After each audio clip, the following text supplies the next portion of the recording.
사는 거 언제까지 힘들어요?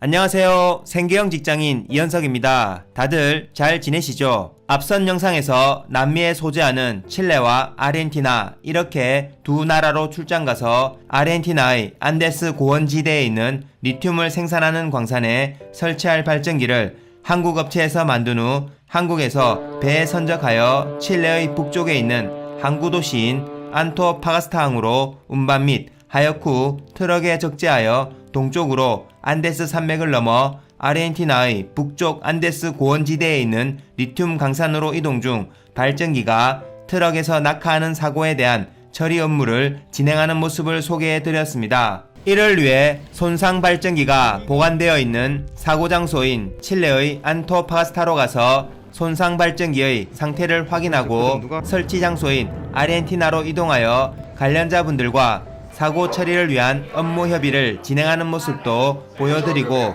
칠레의 산티아고와 안토파가스타 그리고 아르헨티나의 부에노스아이레스의 관광지 등 여러 곳을 간단히 한번 함께 둘러봤던 것 같습니다. 이번에는 앞선 여수 거문도 출장 이후 오래간만에 국내 출장으로 섬 전문 유튜버답게 전라남도 신안군 소재의 홍도로 함께 출장을 가보겠습니다. 앞서 여수 거문도는 영해 핵정의 기준이 되는 기선을 기준으로 한 해양시설인 영해기지가 파손되어 이들 영해기지의 수리와 처리를 위해 출장 방문하였는데 마침 홍도에도 영해기선의 기준이 되는 영해기지가 설치되어 있고 이들 영해기지가 파손되어 수리와 처리를 위해 홍도를 출장 방문하게 되었습니다. 영해 핵정의 기준이 되는 영해 기선에 대해서는 앞서 몇 차례 영상에서 언급했는데 영해 기선에는 크게 직선 기선과 통상 기선의 두 가지가 있다고 합니다. 통상 어느 한 국가의 주권이 미치는 영역은 영토, 영해와 영공으로 이루어지며 이 중 영해는 한 나라의 주권이 미치는 바다로서 기점이 되는 기선으로부터 12해리의 범위까지 설정된다고 하며 이 기선에는 직선기선과 통상기선이 있고 이 중 직선기선은 섬이 많은 해안에서 사용되는 기선으로 맨 바깥의 섬들을 직선으로 연결한 기선을 말한다고 합니다. 우리나라 서해안은 섬이 많아 이 직선기선을 사용하며 직선기선을 연결하기 위한 기점을 표시하기 위해 설치한 구조물이 바로 이 영해기점인 것입니다. 우리나라 서해에는 위에서부터 소룡도, 서경렬비도, 어청도, 직도, 상항등도, 행도, 고서, 홍도, 소국흘도, 소흑산도 이렇게 총 10개의 영해기지가 설치되어 있고 이들 영해기지를 연결한 직선기선을 영해기선으로 설정하여 이들 영해기선으로부터 12해리까지가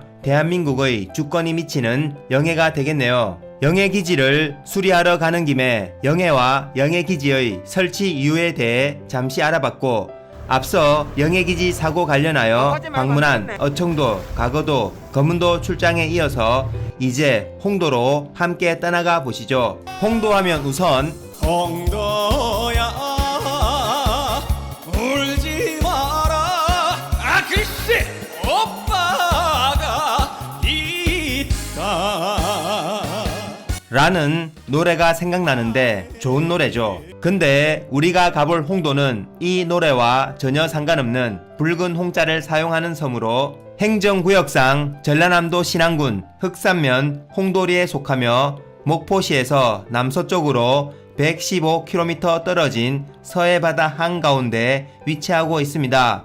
섬 전체가 천년기념물 제175로 지정되어 있는데 섬 면적은 6.5km 제곱 정도로 여의도 면적이 4.5km 제곱인 점을 고려하면 여의도보다 조금 더 큰 작은 섬이네요. 홍도로 가는 방법은 아주 간단해서 배를 타고 가는 방법 이외에는 없는데 목포 연안 여객선 터미널에서 1일 2회 아침 7시 50분과 12시 30분에 출발하는 쾌속선을 타면 천일염으로 제법 유명한 비금도초와 홍어로 유명한 흑산도를 거쳐 2시간 30분 정도 걸려서 홍도에 도착할 수 있네요. 저는 내일 홍도에 도착하면 항구에 준비되어 있는 작업선을 타고 바로 수리 작업을 진행할 영해기지 현장으로 이동해야 해서 아침 7시 30분에 목포 연안 여객선 터미널을 출발해서 홍도로 가는 캐속선을 타기 위해 전날 저녁 6시까지 정상 근무를 하고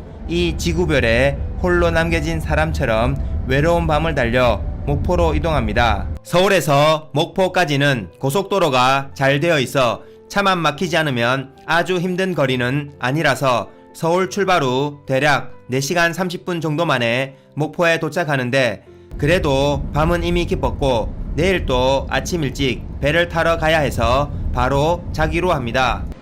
지방 도시가 비슷하지만 도시 내 이동 동선이 길지는 않아 대충 근처에 보이는 모텔로 들어가 하룻밤 묵기로 하는데 지방의 5만원짜리 모텔이 나름 깔끔하고 방도 제법 커서 이 정도면 하룻밤 자고 가기에는 충분해 보입니다. 어느새 아침이 밝아오고 선물처럼 주어진 새로운 오늘은 아침밥과 함께 시작해봅니다.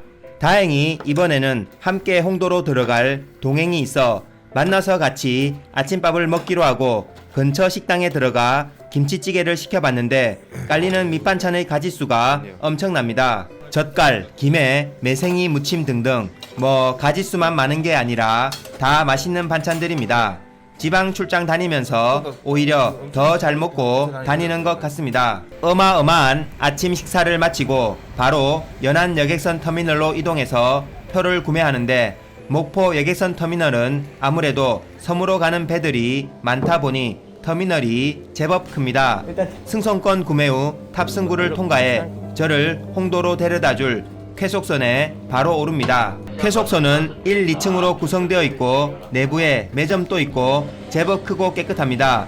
다만 승객 공간이 철푸덕이 아니라 좌식용 의자로 되어 있어 좀 많이 아쉽습니다.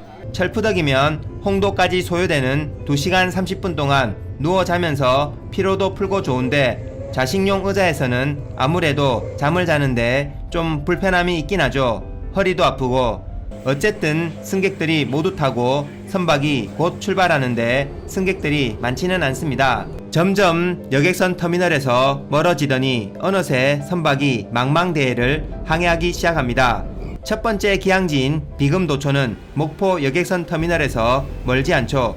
목포 출항 후 얼마 지나지 않아 도착해서 잠시 들러 승객들이 타고 내리고 이내 출발합니다. 대략 1시간 넘는 시간이 흘렀을까요? 이 배의 두 번째 기항지인 그 유명한 흑산도에 도착합니다. 흑산도는 제법 큰 섬이고 이 근방 흑산군도에서는 제일 큰 형님섬이죠. 홍어로 유명해서 삭힌 홍어 등 홍어 관련 음식을 파는 식당이 엄청 많다고 합니다. 제법 크고 유명한 섬답게 관광객도 많아 보이고 하여튼 많은 사람들이 타고 내립니다. 흑산도를 출발한 우리 선박이 대략 3-40분 정도 더 항해를 했을까요? 어느새 저 멀리 홍도가 보이기 시작하고 마침내 이 배의 최종 기항지이자 이번 출장의 목적지인 홍도에 도착합니다. 홍도에 도착한 것을 끝으로 이번 영상은 이쯤에서 마무리하고 홍도에 출장 온 일 이야기와 홍도 구경한 이야기 등은 다음 영상에서 계속 나누도록 하겠습니다. 지금까지 시청해주신 모든 분들께 감사 말씀드리며 다음 영상에서 또 뵙겠습니다. 감사합니다.